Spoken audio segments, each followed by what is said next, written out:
Gaziantep peygamber sevdalıları olarak Allah Resulüne ne kadar sevdalı olan bir millet olduğunu yaptığımız sınav ile tekrardan ortaya koyduk.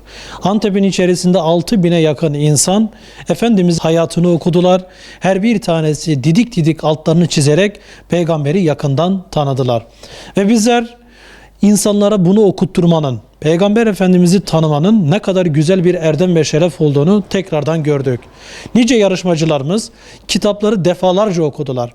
Kitapların altlarını çizdiler. Efendimiz'e dair bilgileri öğrendiler ve hayatlarına geçirmeye çalıştılar. Tabii bu bizim asıl amacımızdı. Ama bununla beraber bizler peygamber sevdalıları olarak ödül kazanan, kısacası dereceye girmiş olan kimselere ödüller takdim ettik. Antep'in içerisinde umre ödülü, altınlar, laptop, tablet, akıllı saatler gibi birçok ödül olmak üzere toplamda 72 tane ödül dağıttık. Bizler bu küçük hediyelerin bizim için her bir tanesi asla ve asla Efendimizin hayatını anlamaktan, yaşamaktan ve onu örnek almaktan daha büyük olmadığını biliyoruz.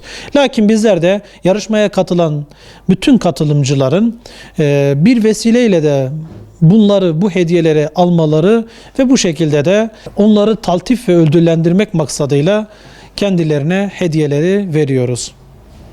Bu yarışma benim için sadece bir bilgi süreci değil, aynı zamanda manevi bir yolculuk oldu. Hazırlık sürecinde birçok yeni şey öğrendim ve bildiklerimi hayatıma katmaya çalıştım. Farklı bakış açısı kazandırdı ve kendimi geliştirmeye vesile oldu.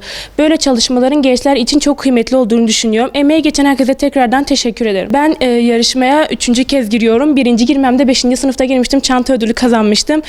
İkincisinde 10. sınıfta hazırlanmıştım. Çeyrek altın kazanmıştım. Üçüncüsü de en sonuncusu yani umre ödülü kazanmıştım. Ben bu yarışmaya açıkçası çok manevi bir hisse girdim. Hani ben bir şey kazanım umuduyla değil de hani bana bir şey geliştirsin. Sonuçta Peygamber Efendimizin hayatı örnek alınması gereken bir hayat. Hani onu örnek almak için bir yarışmaya girdim açıkçası. Zaten temada da vurgulandığı gibi kaybeden olmayan bir sınavda ben bu yarışmaya kazanmak veya kaybetmek için girmedim. Kendimi geliştirmek için girdim.